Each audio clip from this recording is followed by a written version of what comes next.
So we will begin. Let me read again the names of the panelists. Mr. Uttam Nirula, with the International Ambassador with the Humanists International, very well-known, internationally famous organization for humanists. Mr. Prasad, who's managing trustee of the Gandhi King Foundation in India, and maybe you can explain in a moment what is that group. And then Mr. Manoj Malik, Secretary of the Chandigarh Humanists and Freethinkers in India. Is Chandigarh a city? A city, okay, great. So let me just begin very briefly. It's a region or so social action in the New Age. Let me just tell a quick story about the old age so that we can compare with today.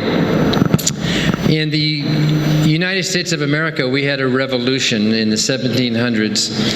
And if you go to Washington, D.C. right now, there are many monuments to the freedom fighters and the heroes who wanted to change society, who wanted to improve. You see a George Washington monument. You see a Thomas Jefferson monument, many monuments to many of the founders. But there is one monument that is missing. It is not there. One of the most important proponents of social change was a man named Thomas Paine. And somewhere we have Thomas Paine's picture, somewhere, not here, over there. Thomas Paine wrote a book called Common Sense, and George Washington, the revolutionary, he read that book and he made copies of the book. He handed it out to all of the army, to all of the colonists. They read Thomas Paine's book and they said, yes, let's have a revolution. He also wrote a book on the rights of man. Thomas Paine was very, very important to change society. He was born in Britain, but he fought against the British because he wanted freedom. So why is there no monument to Thomas Paine? Why? Can you guess why? Because he also wrote a book called The Age of Reason, which was critical of the Bible. He was critical of religion. He was not an atheist. He was a deist. He did not believe in a personal God, but he believed in the God of nature. He wrote this book critical of the Bible called The Age of Reason. And so many Americans forgot about Thomas Paine. They thought he's a bad man. He doesn't like religion. So to this day, there's very little memory of Thomas Paine. However, the Freedom from Religion Foundation and other groups got together to form a Thomas Paine Memorial Association to honor him, and we were able to introduce through Congress, through our federal government, members of Congress, a bill to erect a monument to Thomas Paine. And the bill was actually gone through the House. There were so many steps, so many processes to make this happen. And then Representative Jamie Raskin, who, by the way, is also on the January 6th investigation committee, he was the one who proposed it, and it was bipartisan. Republicans and Democrats said, Thomas Paine, we must not forget what he did. And so last week, before we got on the plane to come here, President Biden of the United States, he signed the law. Now we will have a monument to Thomas Paine in Washington, D.C. And we found a sculptor. We have a sculptor, internationally famous sculptor. We're going to find a location to honor a man. He was, back in the 18th century, Thomas Paine said no slavery. He was a very early abolitionist, anti-slavery. He also said equality for women. He believed in women should vote. All women should be equal. That was very radical back then. That was a very dangerous thing to say. But Thomas Paine said all the indigenous people should be equal, and that there should be no religion in the government. So now, finally, the Freedom from Religion Foundation and others, we have successfully changed society so much that we can start to recognize the contributions of really secular people and secular values. There's much more I could say. You know, I used to be a preacher. Years ago, I was a man of God, you know, and preachers can talk forever and ever and ever, so I'm going to stop talking and let these distinguished panelists contribute. I would like you to just briefly tell us about your group, where you're from, what you are doing, and then give us your ideas about social action and social change in the new age. So we can start here with Nirula. Okay, I'll use the same mic. Greetings again. I'm Uttam Nirula from Nepal. I was born in Nepal. Later on, I joined the international humanist movement called IHEO, International Humanist and Ethical Youth Organization, and then Humanist International. It was called International Humanist and Ethical Union, actually. We are based in London, but we have our member organizations in more than 60 countries formally. But there are more countries we represent, because there are some informal organizations or groups as well. So I work in Humanist International as an international ambassador. So my work is to link humanist organizations, meet more humanist-minded people, and make the movement stronger.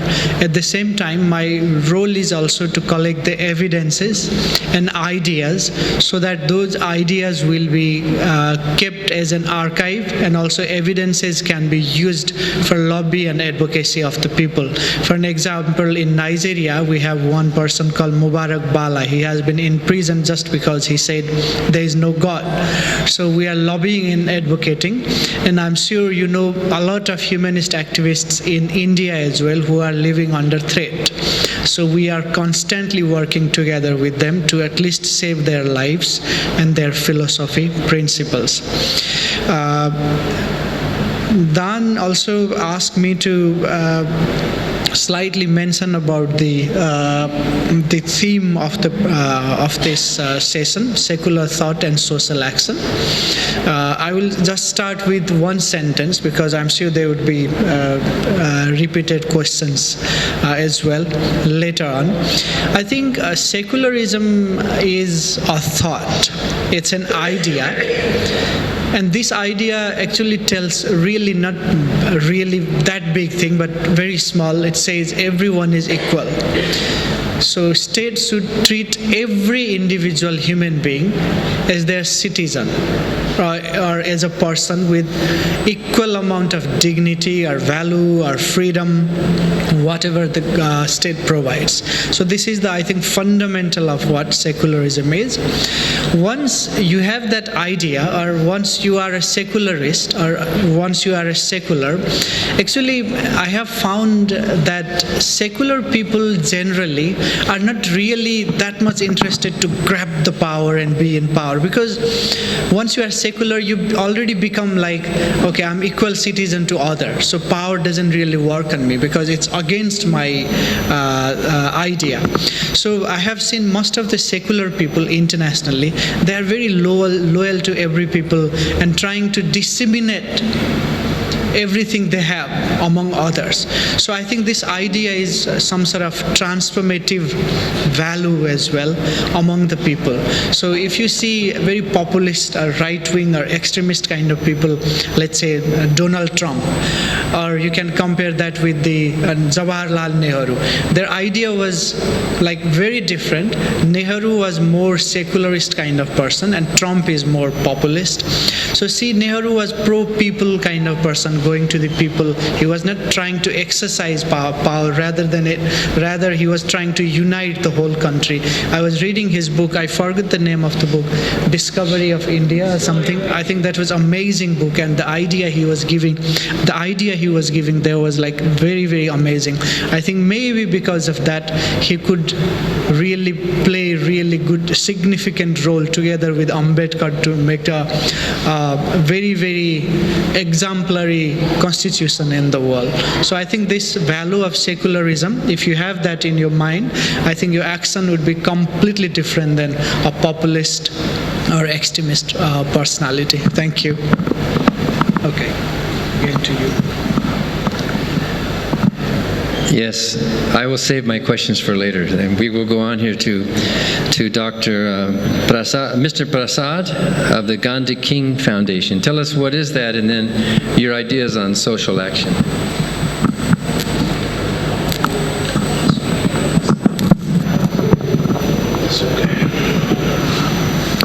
Good afternoon. First of all, I thank Don Barker, my co-panelist Uttam Nirula, and Manoj Malikji. I'm so happy to be here. And first of all, I'm grateful for this opportunity given to me. Because many people here are new to me. Very few people I am able to say known to me, so I want to give you very briefly an introduction. So my name is Prasad. Actually, I was born in Vijayawada. I belong to this city itself. And my association with Atheist Center is from 1971. Almost 50 plus years. So I had seen Gora. And I was associated with Lavanam, Gora's son, for a very long time. Had the privilege of closely working with them.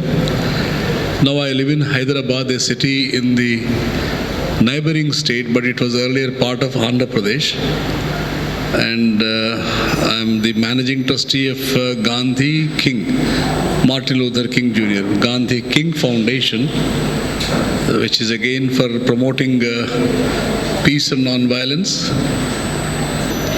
And I'm so happy that we are assembled in this very hall, Charles Bardlaw Hall, and where there is a Gora photo exhibition all around.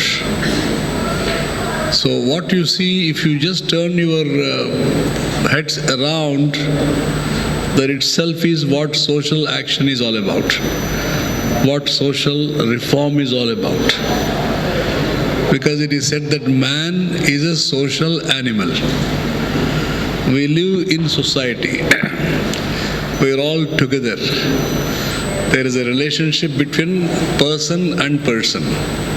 So collectively we do a lot of things. Individually we live, but also collectively we are together. So the society should always keep all members happy. Ultimate objective of human life is happiness. Perhaps some of these religious thoughts have also come up to provide a kind of rules and regulations, do's and don'ts for human behavior. So originally, the purpose of religion is more or less like a code of conduct.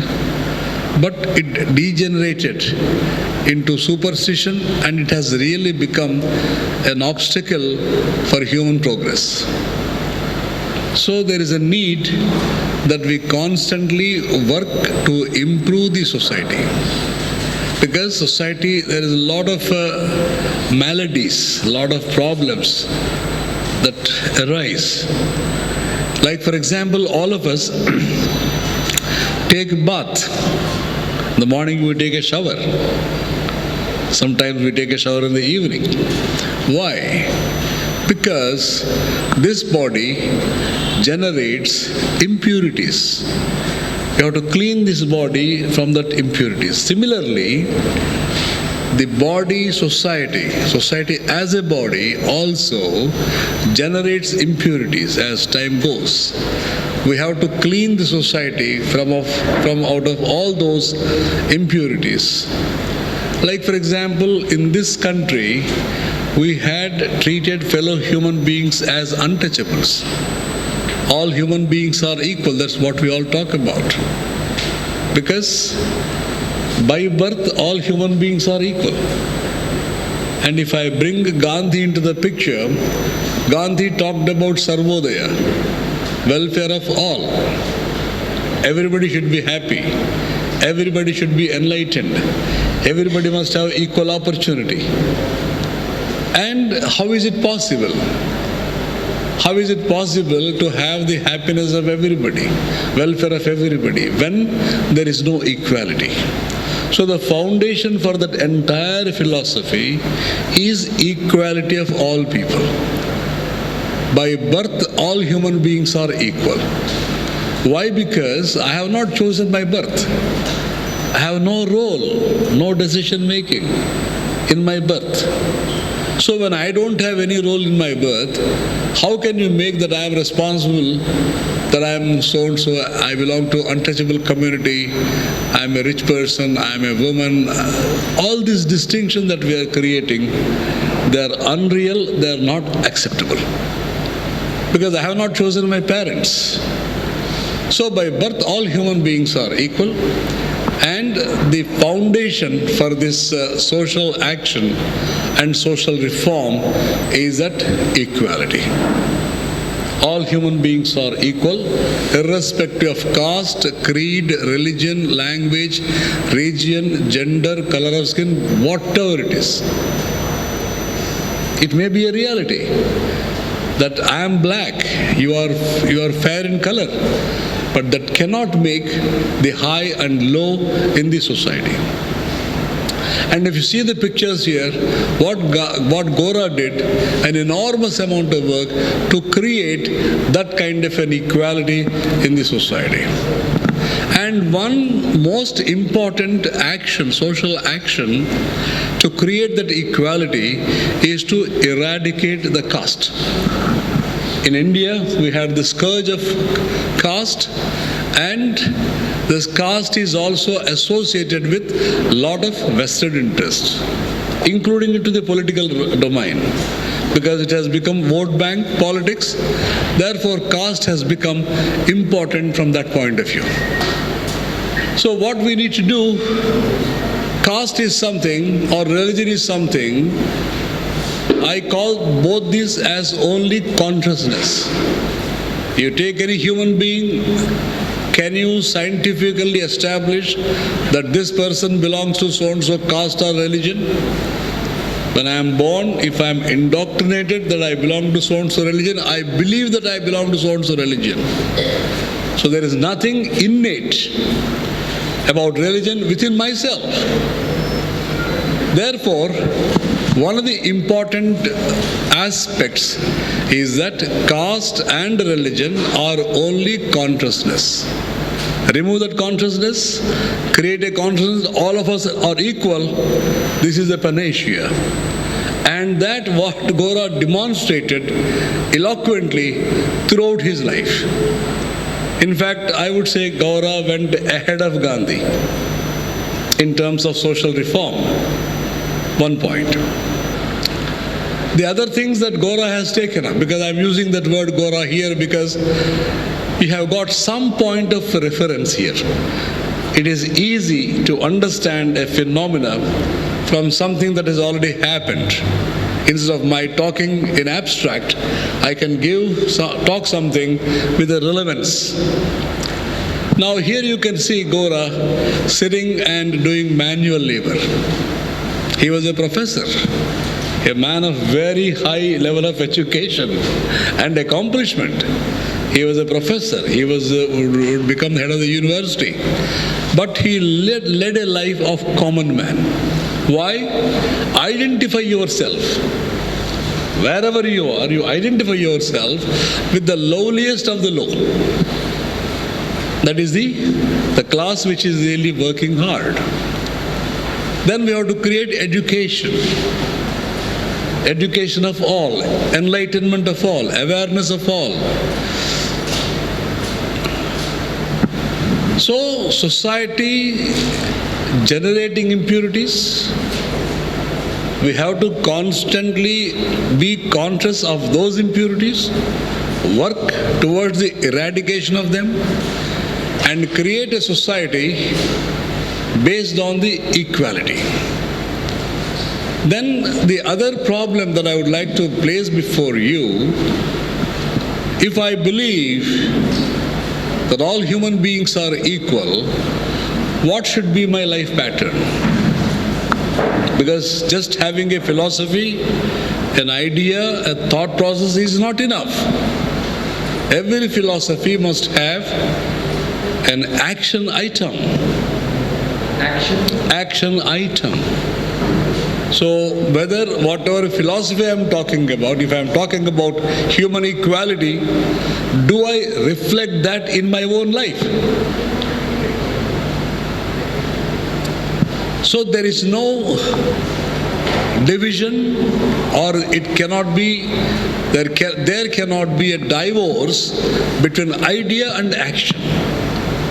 Idea and action go together, they have to be seen together. They are two sides of the same coin. It is not enough I say that I preach some ideas and not practice it. So when we talk about rationalism, secularism, atheism, whatever name you want to take it, whether that ideas that I am professing, are they reflected in my life, my action, my behavior, my relation with my fellow human beings? Now, if I believe in the equality of my friends or my fellow human beings, do I respect them?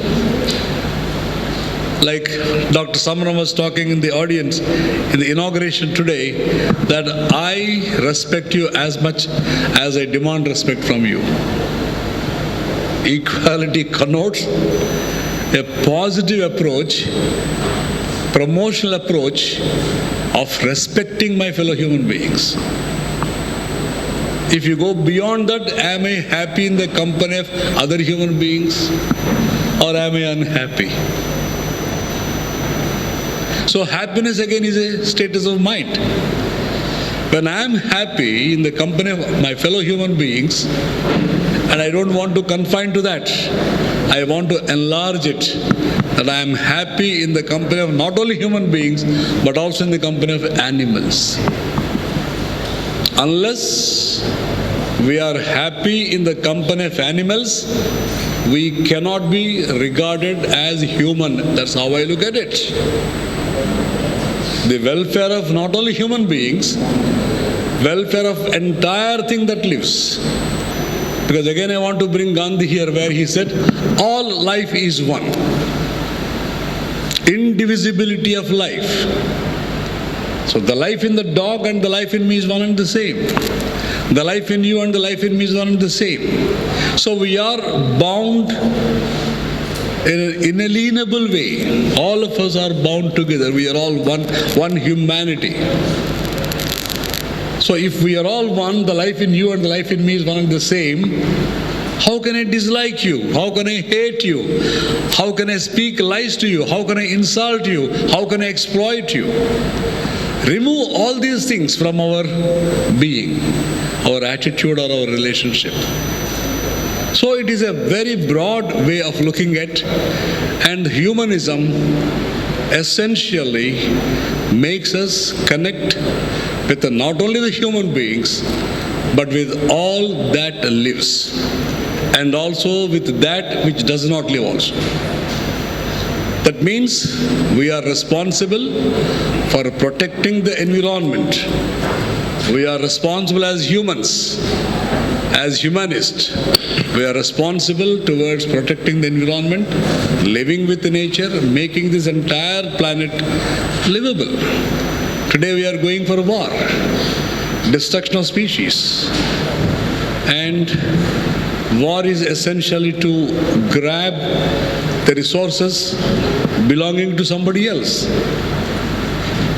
So we inevitably have to be peace lovers and peacemakers. That is a responsibility. I think now we have to listen to Manoj ji also. So if there is time again, another round we can talk. Thank you so much. Thank you, Mr. Prasad. And now Mr. Malik with the humanists and freethinkers. You can do the same thing. Briefly explain your group and some of your philosophy there.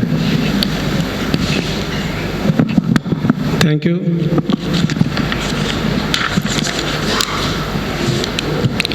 Mr. Dan Barker ji, Uttam Narula ji from Nepal, and of course, International Ambassador of Humanist International, and Mr. N. Prasada, Gandhian activist. I take this opportunity to express my gratitude to Atheist Center that they found me worthy to share this dice with Mr. Dan Berger, because he is one of the role model. I was in RSS previously.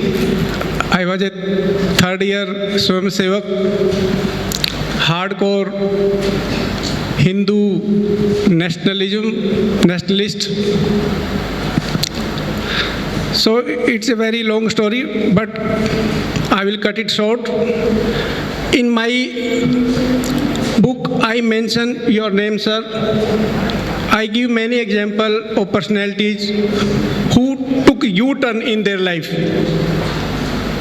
First name is Saint Paul.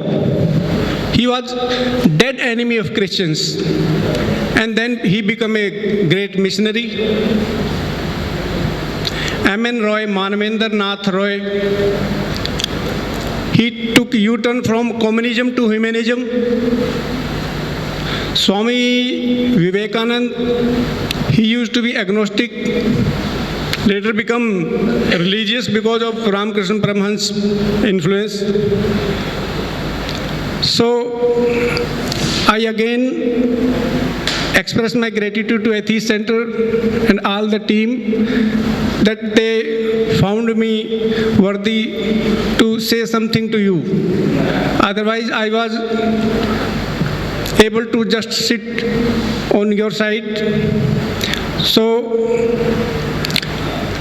I written a book, Swam Sevak Se Manavwadi, in Hindi.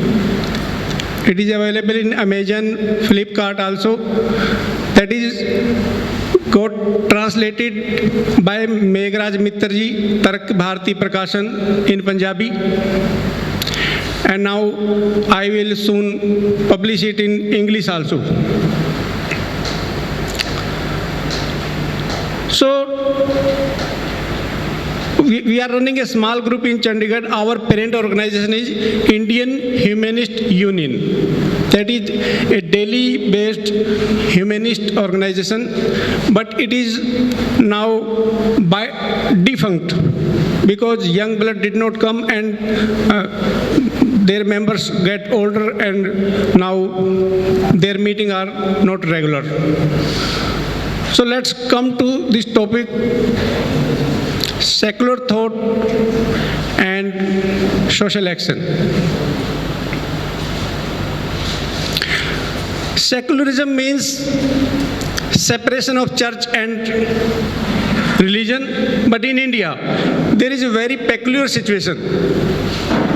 We have a special meaning of secularism, Sarva Dharma Sambhava, respect of all religion. This is Indian version of secularism. And according to this definition, our government facilitate the religious Kumbh Melas and even encourage religious functions. So this is not true secularism. When I was in a tussle, I was searching on internet, then I came to know about Dan Barker sir and Foundation from Religion, Freedom from Foundation Religion. Then I found that secularism means in Hindi, ihlokvad, this worldly ideology, not life after death. So I think George Holyoake gave this term first time in UK. Secularism world means this world, we should focus on these worldly issues. Poverty, untouchability, unemployment. But how can those people improve the condition of society at large? Who believes that this life is only for few days, ये 4 रोज़ा ज़िंदगी है, बाद में तो आखिरत में जाना है, परलोक में जाना है। अपना परलोक सुधारो, अपनी अगत सुधारो। तो they don't bother to improve this world. And we secular people, we humanist people, we want to bring heaven here on earth. We live for today. You will remember John Lennon's Imagine, famous song by John Lennon, Imagine, living for today. So why will they take action to improve of this temporary life? Because they believe in akhirat, life after death. They are eager to enter paradise and to avoid hell. So that is their priority. They cannot improve the social condition. So if I would have met Atheist Center or Mr. Gora's ideology earlier, then I would undoubtedly select the atheist word. But at that time, in my mind, that atheism is just the negation. I was not aware of positive atheism. I thought that atheism is a negative term. It is just the negation of God, absence of God. And then I ponder on rationalism. I feel that it is somewhat dry, emotionless. Then I choose humanism because it is a very positive term and it conveys something constructive. So only non-religious people like atheist, humanist, rationalist, only we can take some action. I will here quote Dr. Ambedkar. He says that if you want to remove untouchability, you have to remove caste. If you want to remove caste, then ultimately you have to remove religion, because that is the main source. Chaturvarnya, Brahmanas, Kshatriyas, Vaishyas, Sudras. So we have to take action. The world will not itself change. Secular thought propel us, encourage us to do something in positive manner, in a constructive manner. We are against war. We are against violence. So how did that happen when the world will be get rid of wars and battles and bloodshed of innocent people? That will happen only because of secular thought, this worldly approach. I here remember the couplet of Nida Fazli, Urdu poet. कोई हिंदू है, कोई मुस्लिम है, कोई ईसाई है।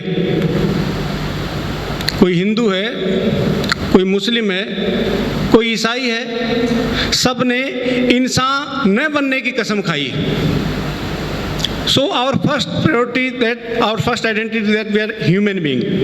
That's why I love the slogan of Atheist Center, Jai Insan. And our is a small group, Chandigarh Humanist and Free Thinkers. Hari sir, we also have a motto, that is Jai Insan, and we have added a phrase, Jai Vigyan. इंसान की जय होगी विज्ञान से, अंधश्रद्धा से नहीं। So now I will conclude with Hindi poet Gopal Das Neeraj कि अब तो मजहब कोई ऐसा भी चलाया जाए, अब तो मजहब कोई ऐसा भी चलाया जाए जिसमें इंसान को इंसान बनाया जाए। Thank you all, thank you Dunbar sir. Thank you, all of you, for those very inspiring thoughts.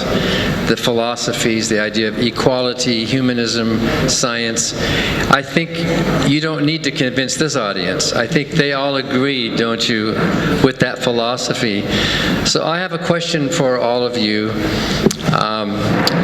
You mentioned that philosophy without action is dead. I think you said something like that. And you mentioned that we need to take action. But I want to ask each of you, yes, we should say that, right? But what action? The topic is social action. What specific actions, above and beyond the philosophy, now that we all agree with equality, I think you suggested, perhaps, maybe you can correct me, that one action we should take is that seculars maybe should be less reluctant to get involved in governing, because seculars don't want to be governed. But is that one action we should take to encourage more secular people to be involved in the government so they can have a practical effect in the real world? And then I think you were suggesting things like promoting intercaste marriages and being public about that, letting people see all of that. Perhaps you have other suggestions, but I would like to know from each of you very quickly, what specific real actions should we or can we take to improve social justice in the world?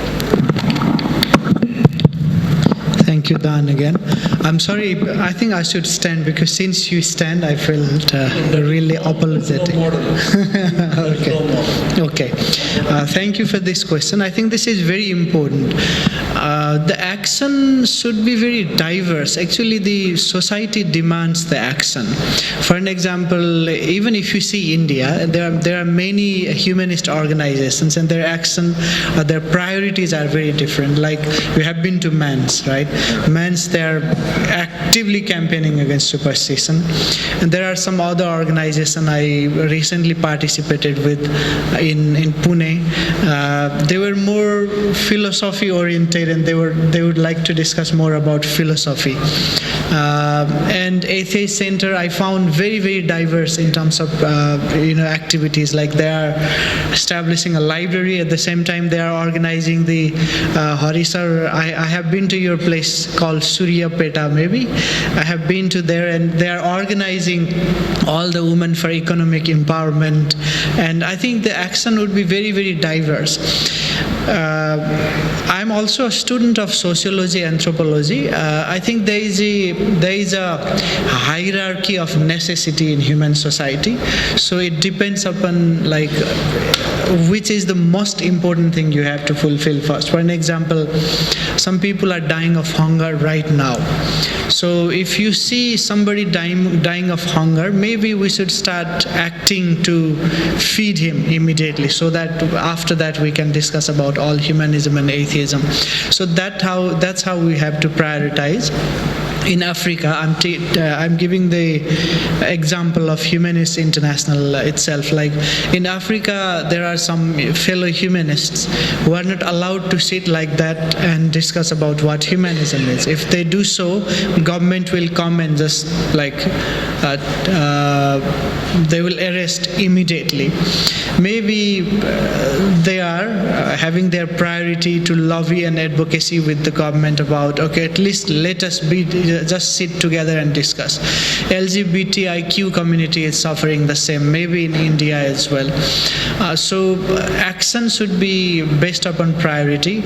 Many humanist organizations, especially in Europe, they were asking humanist organizations in the South about why not you are discussing a lot about atheism and that kind of philosophy, because we are here more discussing about atheism, philosophy, and going to the community and trying to engage with them in terms of secularizing the society. That was a great question. But before that, for me, in a developing country, is very important for people to be able to eat in the evening, able to go to the hospital when they are sick, or able to have a basic salary every month. I think after we establish that kind of thing, then we can organize people to discuss about the philosophy.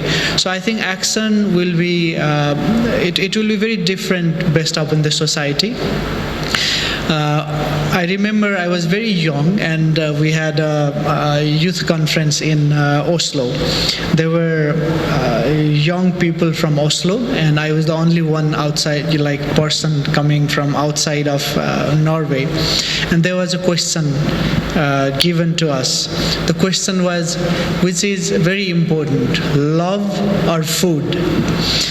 I was the only one person who said food, but everyone in Norway was saying love. And that makes really big sense, because for them, food is really nothing. It's easily available. But see the people, from, let's say, very, very backward part of India, or Nepal, or Bangladesh, or Pakistan, or Nigeria, or Uganda, or Somalia, I think love is secondary thing. Of course, it's very, very important thing in life, but first they need the food. So I think it comes upon the priority. Humanist, while we're setting our target or action, I think it should be focused on enlightening people rather than confronting with the right wing or extremist or superstitious people. That is what I have realized in most of the societies. We are engaged in confronting with people rather than enlightening this. I think the terminology you used was very important, this Sarbodaya, right? Sarbodaya, that was Mahatma Gandhi's term, he said. I think we are working in the society also to enlighten all those radical people, also to create some sort of welfare kind of situation or atmosphere for those radical people only, because we are not the one proselytizing society, because only the religious people proselytize. We are there to enlighten the society. Once we are enlightened, everybody is enlightened, we make one human society without all these discriminations. Thank you.